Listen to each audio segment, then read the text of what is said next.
and welcome back to Around the Association. I'm your host, Charles Fallon, back in here with another episode, and the Michigan doubleheader is finally done and dusted. What a unique, action packed weekend of ASCA racing for the Michigan road course. And with double the racing comes double the topics. Yeah, we got a ton to discuss in this episode of Around the Association. We got to discuss a ton of Ronnie Woods Motorsports, as we tend to do. Of course, they're the rating championship organization, and they swept the weekend to score their first wins of the turbo hybrid era with Shane Park and Colin Ward. We got to talk championship as we close in on the halfway mark of the campaign.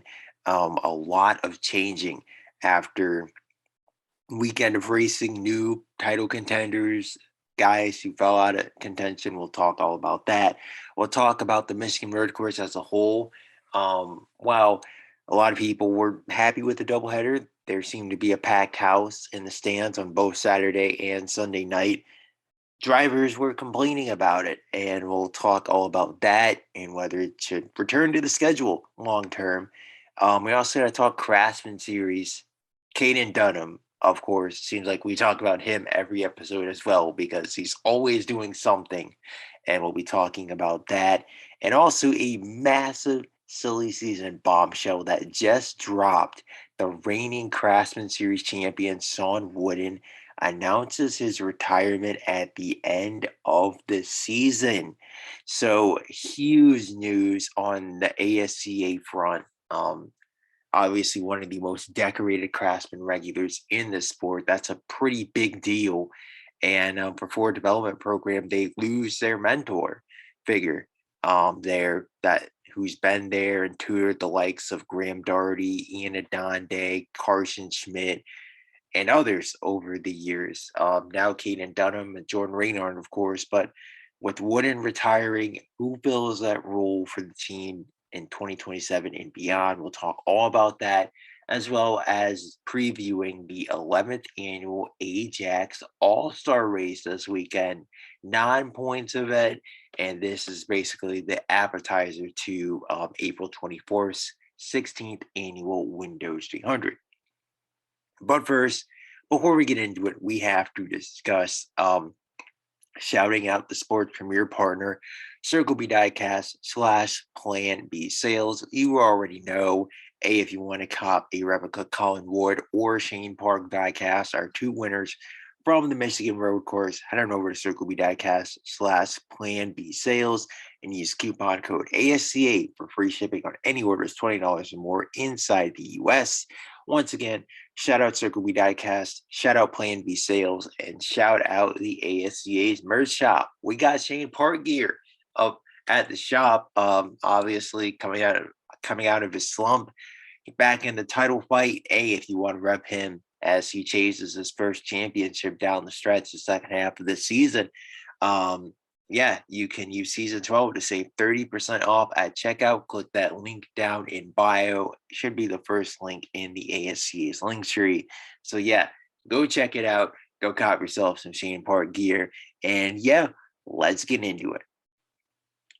So we've obviously mentioned Shane Park a lot within the first 5 minutes of this podcast, and we're going to talk about him a lot more because what a turnaround for the 25-year-old over the course of one weekend. We kind of talked about it heading into Michigan that he needed a couple of big results and preferably a win. He definitely needed a win, and Michigan has, I think, out of between the streets of Computerville and Michigan, clearly Michigan is the much better road course for Park. Obviously, it's not like he's bad at the streets of Computerville. His last 4 finishes there have been 2nd, 1st, 11th, thanks to a pit penalty, and then 3rd earlier this season. So he's obviously not bad at the streets of Computerville, but by contrast, you look at his last 5 finishes at Michigan, 2nd, 1st, 2nd, 1st, 2nd, 1st. So he has 5 straight, actually Six straight top two finishes at Michigan dating back to the 2022 season, which is absolutely insane. Six straight top two finishes at one track. Like Park, he's obviously geeked that this doubleheader was added to the schedule. And like I said, it was therapeutic. It really kickstarted his campaign because it seemed like the first half of this season he had been stuck in neutral. Heading into the weekend, he had one top five finish in his last four races. That was the seventh place at Belltown. He was 15th in points. It looked like it was a lost season for the team, and they were going to have to pack it up. And had there only been one race at Michigan, he comes away with the second place finish, and it's like, okay, I mean, yeah, that's fine. You're up there in the standings. You needed a good result, but it's not a win, and you're not really back in the mix. But he gets an opportunity to redeem himself.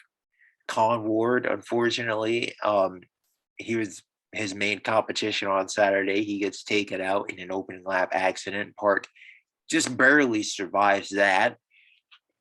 Slowly but surely picks his way up through the field like the veteran driver he is. Doesn't push the issue, doesn't overwork his stuff, doesn't burn up his tires. Calm, cool, collected, methodically picks his way up through the field. He's sitting in fifth for the final restart. And then obviously the restarts all weekend. We'll talk about that a little bit later on, but the restarts were absolute mayhem, chaos, calamity. Yeah, they were something else, and Park took advantage of another one of those chaotic restarts, shot up into the second position from fifth, and then that titanic that titanic battle with Randall Woods for victory. Um, what a pass. I think bar none, this is easily the pass of the year. I I don't think there's any debating that at this present moment.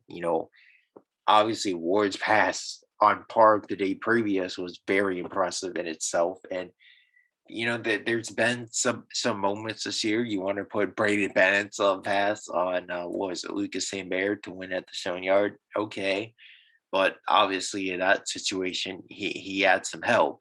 So overall, when you look at the Cup race finishes, I think that was easily the pass of the year. And just kind of breaking it all down. I know that Jimmy did break it down on the ASCA social media channels. If you haven't seen that breakdown, go check it out. But I want to go further in depth because I think it deserves that. And it was such an impressive move from a kid, again, who's only 25 years old in his sixth season against a two-time Cup Series champion.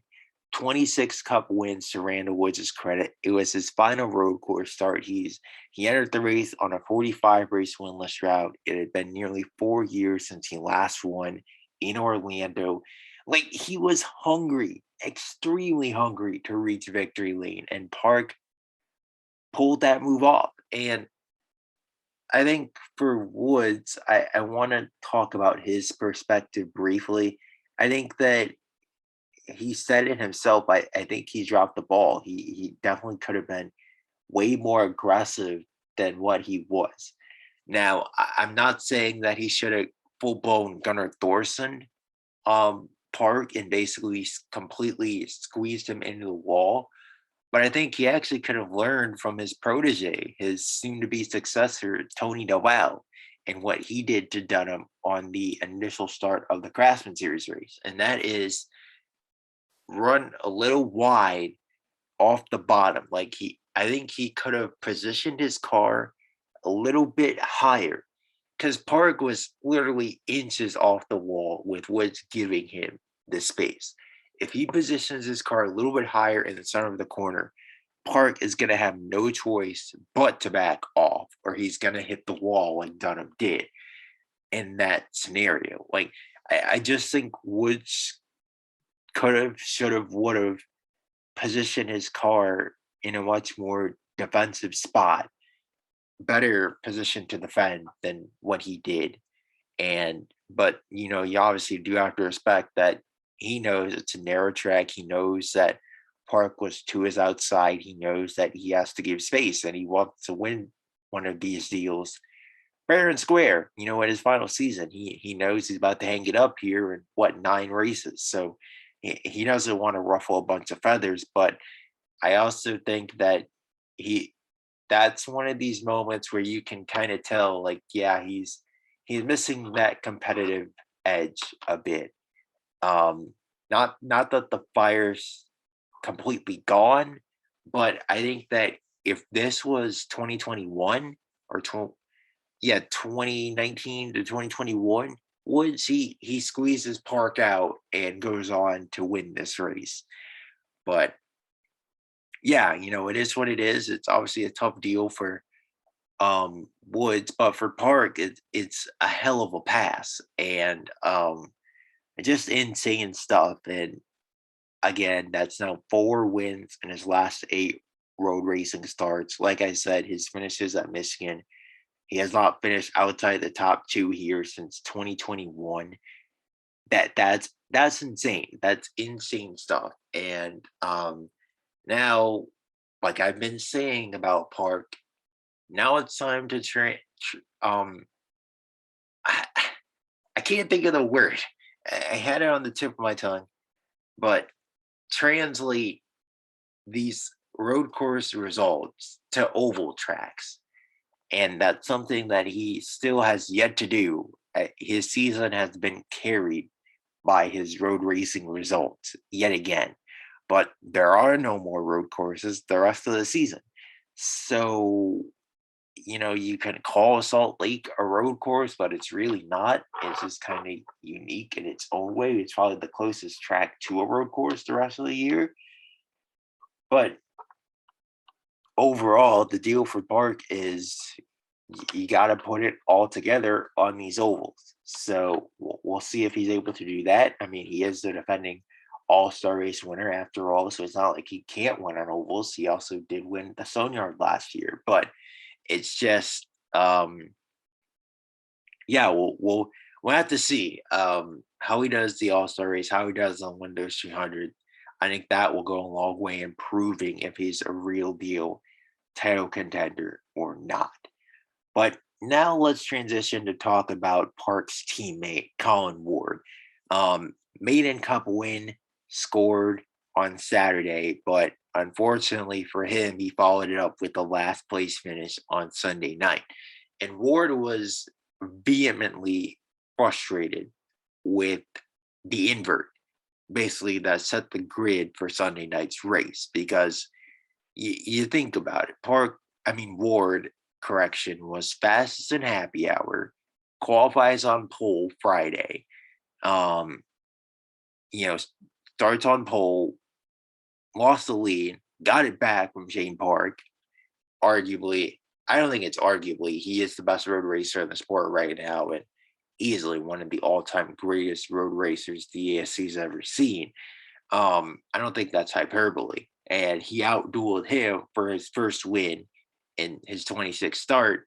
And his reward for doing that is starting 10th and being taken out in someone else's mess the following day. And I think for Ward, the reason why he's so upset is look at the championship standings. So after Saturday, he took a 10-point lead over Braden Bennett in the title fight.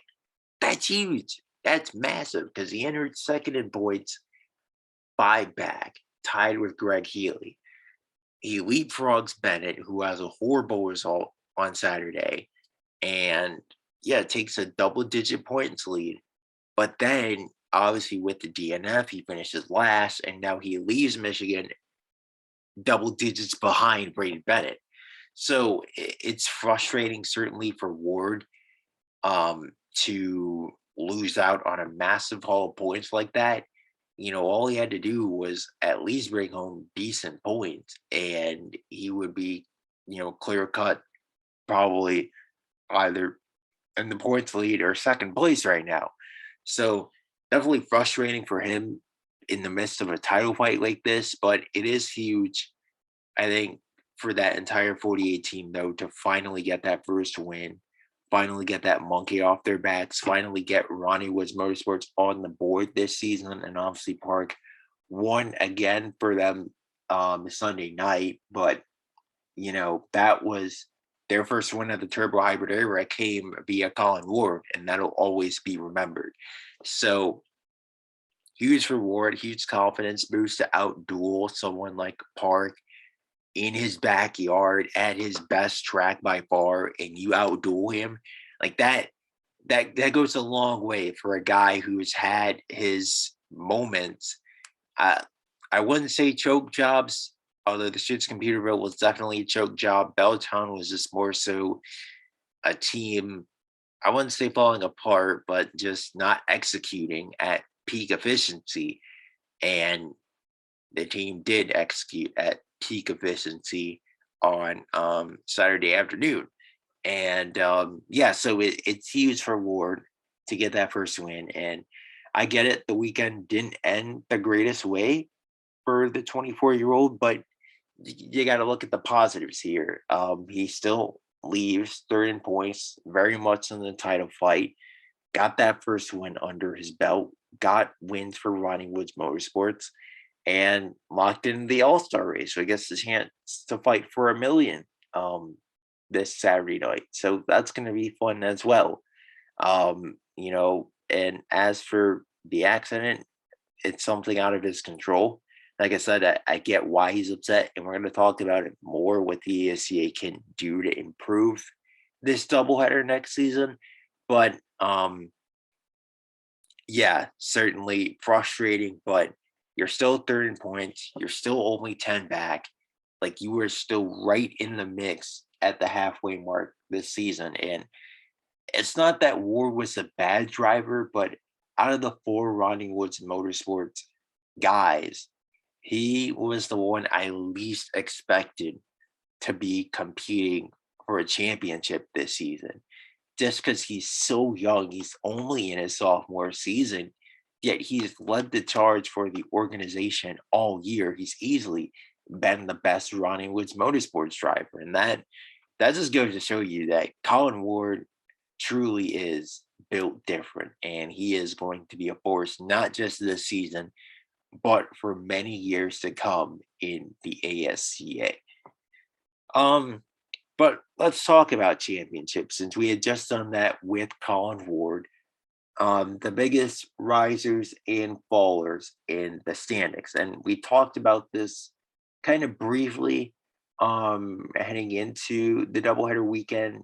Double the racing, double the points, double the fun, and double the ramifications for a good result versus a lackluster one. And we saw that for Shane Park. We talked about it, rising 10 spots, P15 to P5.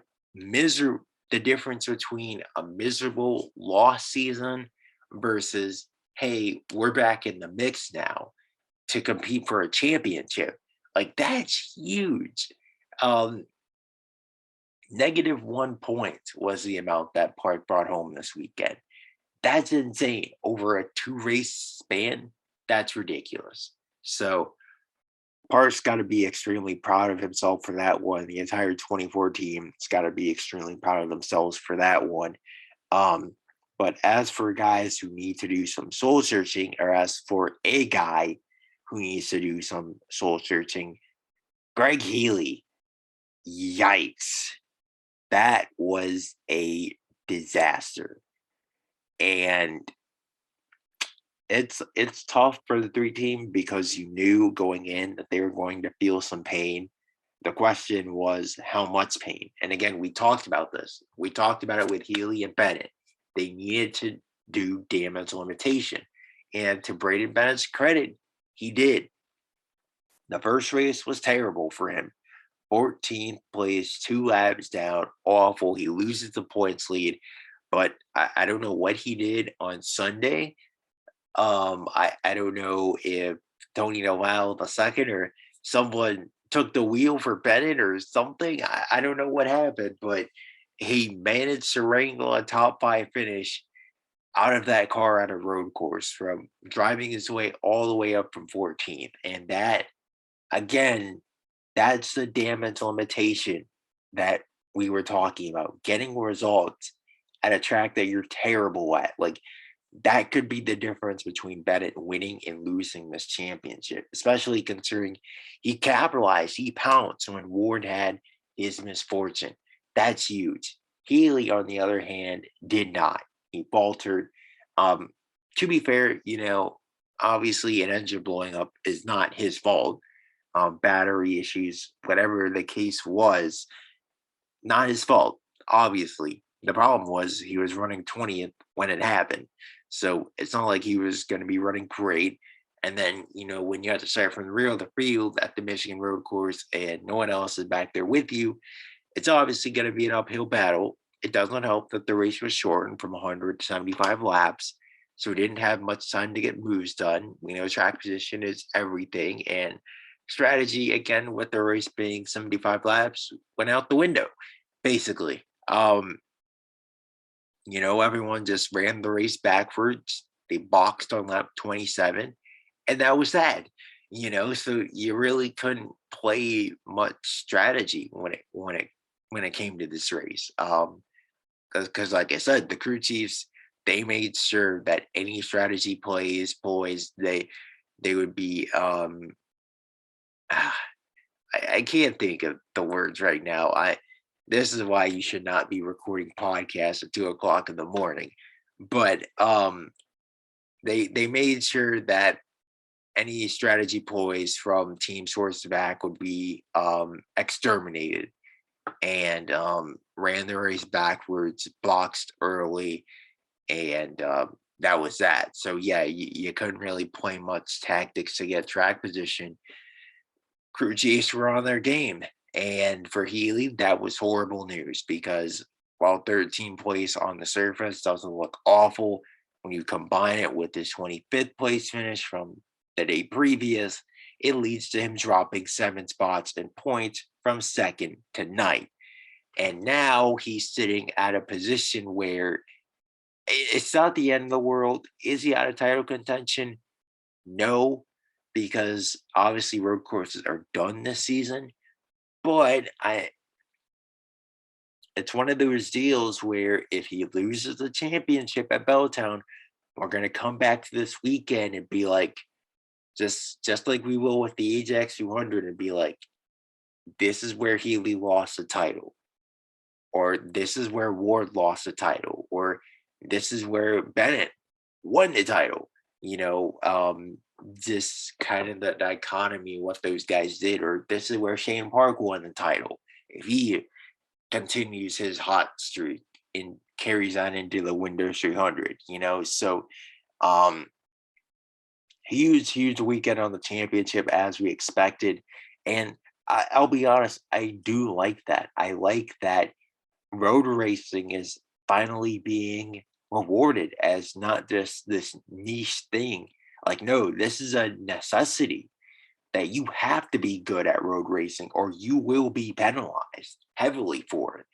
So it really forces these guys to really diversify their skill set that much more and finally put in the time to get better on road courses, because if you don't, the consequences are what happened to Greg Healy, or what happened to a guy like a Doug Bowden. 2 terrible results. Here he is dropping lower and lower in the standings. Now he's 22nd in points. So yeah, I hope that overall, especially because we see these Craftsman guys, a lot of these young guys are really good at road racing. That's another thing to throw out there. So these veterans like Healy and Atwood and Bennett, like they gotta improve and they have to continue to get better at this and hone in their craft. And yeah, so that's pretty much that on the championship fight. It's still wide open. We didn't talk much about Bern Renner. He's just kind of lurking there. But he also had a terrible weekend. Let's be honest. For a guy who won at the Streets Computerville, he was a total non-factor in both races, specifically Sunday night. I expected him to do a lot better than he did. He finished outside the top 10. That the car was reportedly awful for him plowing tight. So yeah, it's a missed opportunity for the 19 team as well. And this is why it wasn't high on Renard as a title contender, because he had an opportunity to take that points lead back and he didn't capitalize, while a guy like the Braden Bennett did. So um I think we'll talk more title fight after the Windows 300. I'll probably wait until then, because then we'll be over halfway done with the season. But yeah, I think at this point it's still definitely wide open. But I would say it's really between um, Bennett, what's his name? Ah, jeez. Bennett, Ward, and Renard right now are obviously the three favorites. And unfortunately for Healy, he dropped out of that conversation in one weekend. We'll see if he can claw his way back into it. But let's briefly touch on the Michigan road course as a whole. I know that a lot of drivers had a lot of different thoughts on the track and the layout and the doubleheader, and a lot of people don't like this place. Specifically, I know outspoken drivers such as Travis Wolf and Doug Bowden came out, and berated the track layout, and we've seen fans berate the track layout and call it the most boring track on the schedule. And even from a safety perspective, Jack Alaus is out for the Ajax Open this Saturday evening because of his crash heading into the final quarter. That's an extremely dangerous part of the circuit, as is turn one. Um, and the track doesn't provide much action. I mean, the restarts were fantastic. I, Here's the deal. I I think that the Michigan road course gets a bad rap. I think that both races this weekend were fantastic. Um, and no, I wouldn't consider myself a paid show. I think that if you didn't appreciate, a lot of people, I think, really, I wouldn't say didn't appreciate, but didn't recognize the greatness that they were witnessing on Saturday. Um, because Sunday was much more unpredictable. Um, with all the crazy restarts and the invert and different guys like Dixon and Schmidt and Woods all being up there, and then Park's incredible pass, much more unpredictable. Alaus wrecking, Ward wrecking, or Keedy, Bear wrecking, all that sort of stuff. Unpredictable, just all over the place, shenanigans everywhere you turn. But Saturday, I think, was actually the better race of the two. And I think that, like I said, I don't think people recognize the duel that we saw between Shane Park and Colin Ward on the limit for 75 laps straight on Saturday at the top of their game. The two best road racers in the ASCA, hands down. Um, and that was incredible stuff, watching them really push their cars right to the edge at this track, flying around here where the margin for error is slim to none, and slim just die, and neither of them bend it. Park was the only one that made some mistakes. They were minor, but they ended up costing him the race. And that I think that was a fantastic show. And like I said, Sunday also great. I think the double headers getting a bad rap. I think that it was a really good weekend of action, but shouldn't be kept on the schedule past 2027. It's going to be back next season, likely in the doubleheader format yet again, which is cool. I mean, it's the last year of the track's contract with the ASCA, but should it be kept on the schedule past 2027? I know Shane Park is going to petition for it to be kept on the schedule, that's for sure. But um, honestly, my answer is no. And again, it's nothing against the track. Like I said, we're coming all back to back fantastic races there, but it's one of those deals where you look at the ASCA and it has seen a massive ratings boom within the past 3 seasons. A lot of newer viewers and a lot of different drivers from all across the country um, coming to race, you know, in the American Stock Car Association, which is fantastic stuff. The league is really starting to gain traction and take form. And, we're in the 12th season of the modern era, going on 13th. We're talking 14th season of the modern era when we get to 2028, that schedule. Um, so yeah, with all that in mind, we have 7 races of the 17 in Michigan right now. And I just think that's way too much. I think that we can afford to take, like obviously Computer Motor Speedway, um, the streets of Computerville, Belltown, iconic circuits. I get it. But do we really need a fourth Michigan track, the Michigan road course? Really? Do we really? Really? I I think that the fact that we don't have a race in Texas right now is a travesty. The fact that we don't have a race further down the East Coast, like I, I wouldn't say in New York, but somewhere around there, Pennsylvania, Massachusetts, Delaware, Maryland, even further down the East Coast, you want to talk North Carolina, one of those places. Um, we need the ASCA needs to expand Pacific Northwest, another area, Washington, Oregon, that that sort of deal, Montana, like people from all across the country now tune into these races. People from all across the country now drive in these races. I think that it's time that the schedule starts to reflect that a bit more and expand itself from out of Michigan. Not everyone is from Computerville or Belltown anymore. In fact, most drivers aren't from either of those places. You look at a lot of these young guys like Shane Park, he's from New York.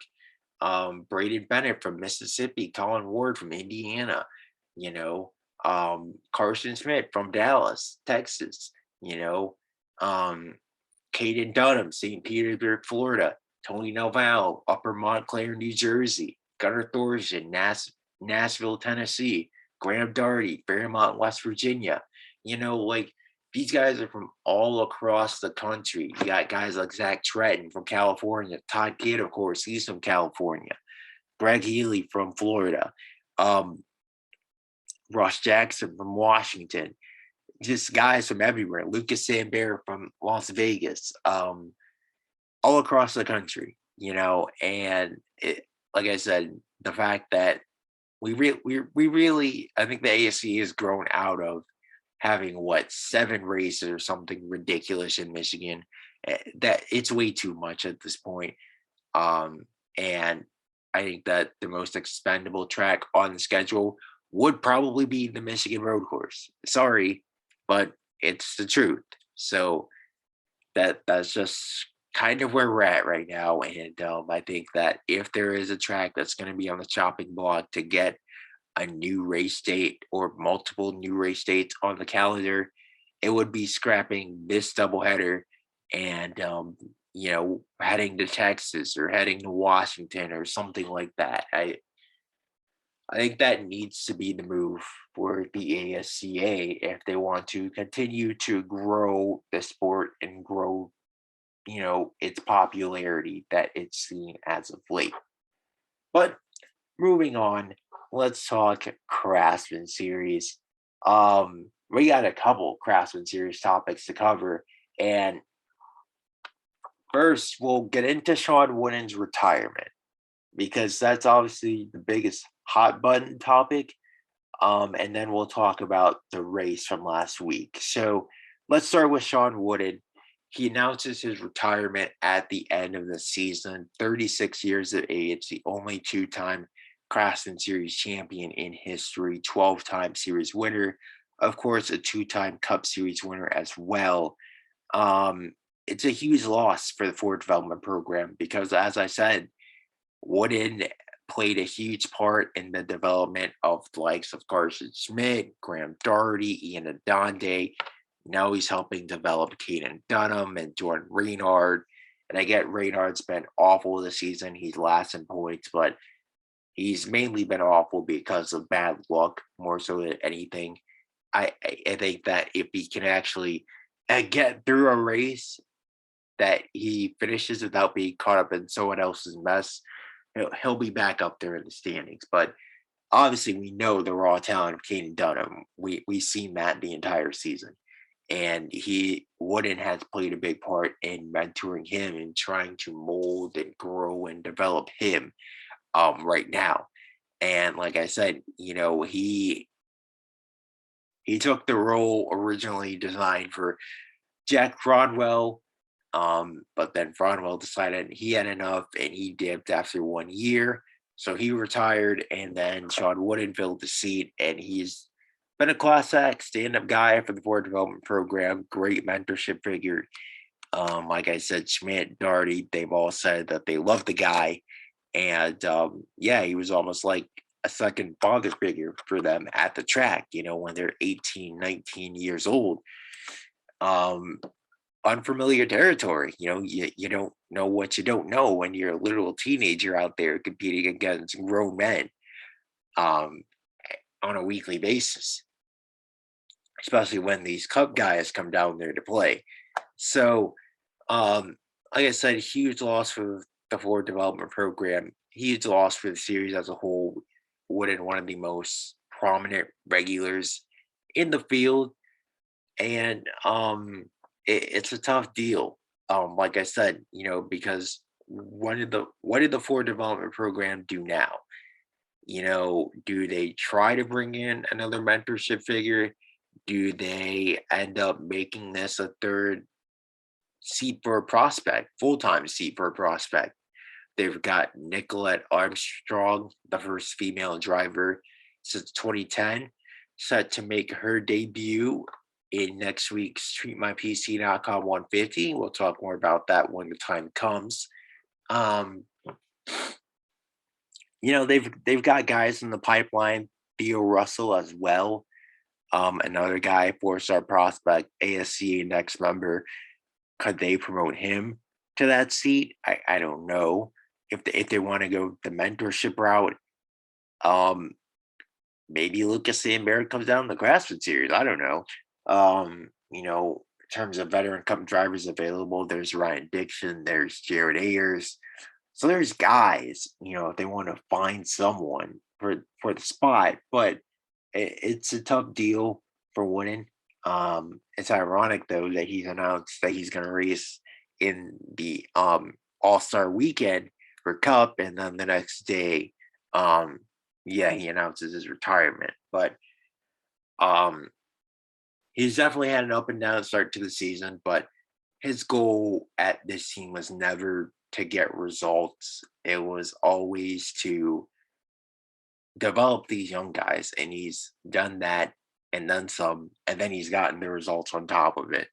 So he's been everything the Ford Development program could have asked for, and then some. And his work is going to live on in this sport beyond the likes of Darty, Schmidt, Dunham, and Reynard and others, for the next 10 to 15 years. And that's going to be the key for whoever takes over this seat. If they're going to be another mentorship figure, like it's tough to beat what Sean Wooden has provided to Ford over the course of the past half decade. That's for sure. So it's a huge loss, massive loss for the team. And yeah, so we'll see where they end up going there. They obviously don't normally announce their driver lineups until like the final week of the season, so it's going to be a bit before we know. But yeah, it's going to be interesting to say the least. Let's also talk Nationwide 100, the Craftsman Series race. Um, Been a long episode, so I'm going to try to make this brief. Kaden Dunham is out of control. The end. I could leave it there, but of course I won't. Um, we'll talk about the title fight here briefly. It's Thorson, not Delval, Thorson, Dunham, and Chamberlain. Those are the three guys that have really started to break away. Gunnar Thorson scores his first win of the season, takes over the points lead.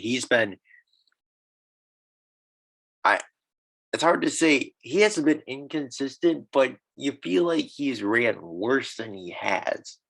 And I guess it's probably because you've got the likes of Dunham, who has been inconsistent to say the least. And then you've got Chamberlain, who's been solid, but not great. So Thorson kind of stepping up his game, bringing home a huge win. Um, let's start with the restart on lap 30, the final one of the day. To be honest with you, first off, Tony Noval the second kind of got shafted here.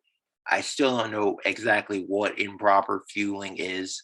The ASCA said they consulted with the 20 team on what it is. They know what they did wrong, and they will fix that for the next race in a couple weeks. So at least they know that's all that matters. But Noval definitely had the dominant car, starting on pole position, and looked like it was going to be a battle between him and Dunham, but it ended up being between Thorson and Dunham. And the final restart. Um, Here's the deal for Caden Dunham. He has to understand that he has set a precedent that if you're gonna race people the way that he has, which is without a care in the world, I don't care about you. I don't care about keeping my car in one piece. I don't care about keeping your car in one piece. I just want to win. He has that attitude. He has that mindset. He has that mentality. I don't care about you. I just want to win. Um, people have picked up on that, and they're racing him the exact same way. We saw Will Moon just clean him out at Belltown last week.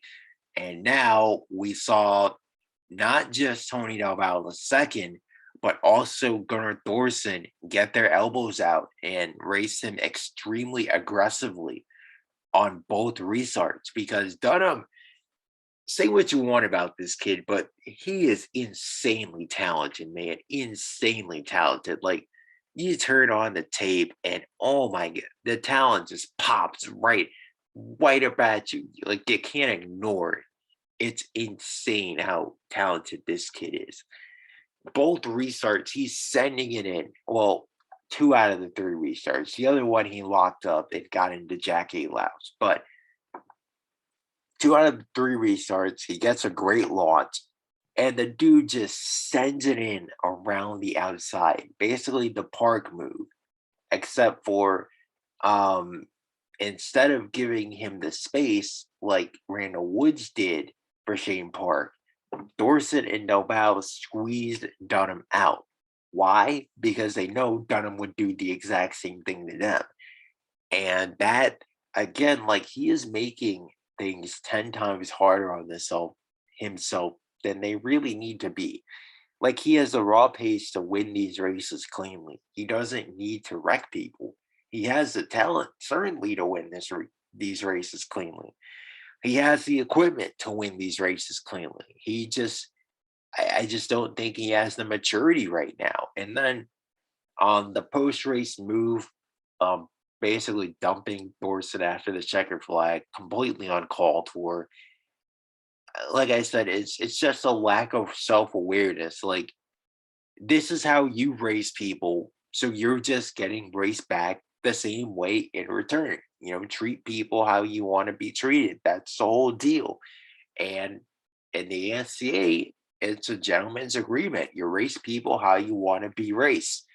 Just like Diego Urquidi, he races people extremely aggressively.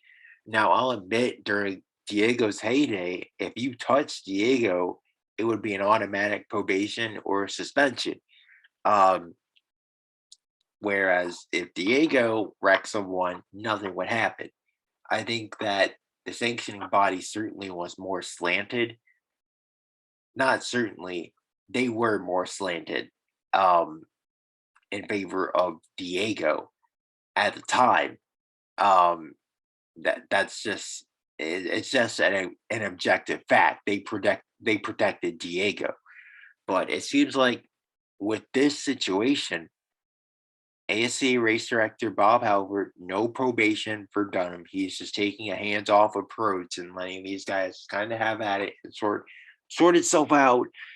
I don't know how it's gonna work. I know that fans obviously are gonna be upset about it. I certainly understand why, but I also kind of understand it from Halpert's point of view. I think that he wants these younger guys to establish that precedent themselves on a weekly basis that, hey man, you can't be racing us like that or there will be consequences, rather than him having to kind of step in and be the overbearing, micromanaging race director handing out penalties every week. So uh,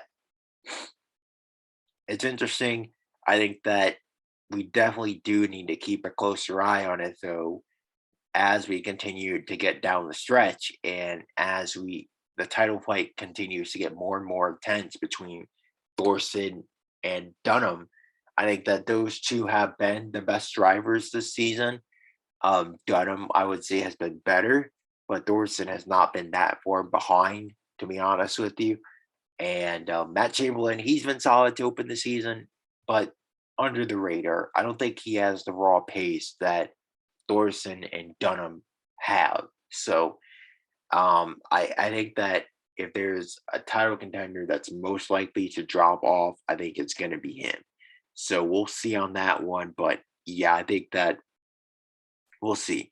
The situation could either backfire in Halpert's face, not sanctioning Dunham, or it could work out by design. And Dunham naturally calms himself down after he continues to get put into the wall by everyone. So we'll have to see on that one. But it seems like they're kind of taking a boys have at it approach. So we'll see how it goes the remainder of the season. Specifically the what is it? The shootmypc.com 150 coming up. But final topic, finally, let's briefly cover the 11th annual Ajax All-Star Race weekend. It's the sport's annual costume party. Bunch of alternate schemes about to pound the pavement at the newly renovated Computer Motor Speedway. That's the thing. Turbo hybrid engines, newly renovated Computer Motor Speedway. We haven't been here since the tests back in January. There's going to be a lot of unknowns here. Obviously, complete total repave, reconfiguration. The front stretch has been diagnified, if that's even a word, but it's been reprofiled to say the least. And the speeds here are very fast. It's a baby version of West Virginia at this point. And so it's going to be interesting. It seems like there's only one groove this weekend, and that's the bottom lane. It seems like, from what guys have been saying, um, in the simulator on U Racing, if you slip up off the bottom, you're toast. So, with that in mind, it's going to really test these guys' mettle. And the crazy part about it is there's no practice for either the Open or the All Star race. So the first time that the for the All Star race, these guys are going to get to go on track is for qualifying. So you got to go put in one lap in anger, full speed, with no practice at a place that you haven't been at since January. Completely reconfigured surface from the last time. I don't know how that's gonna go. I'm just gonna say that it's gonna be interesting and pretty much just kind of leave it at that. But in terms of the All Star race, I think 10 different winners in 10 years tells you all you need to know about this race. It's borderline impossible to predict at this point. Um, all I could say is that we're probably going to see a different winner.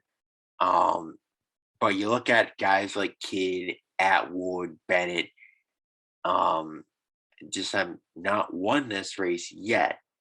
And you know, I I think that certainly Newts will probably be up there. We saw how dominant Healy was at West Virginia, and this is baby West Virginia now, is what they're saying. So I would hypothesize that Greg Healy will probably win pole position and dominate the opening two stages, and we'll see what happens from there. But in all seriousness, like I said, it's just tough to know because there's so many unknowns. It's a non-points race.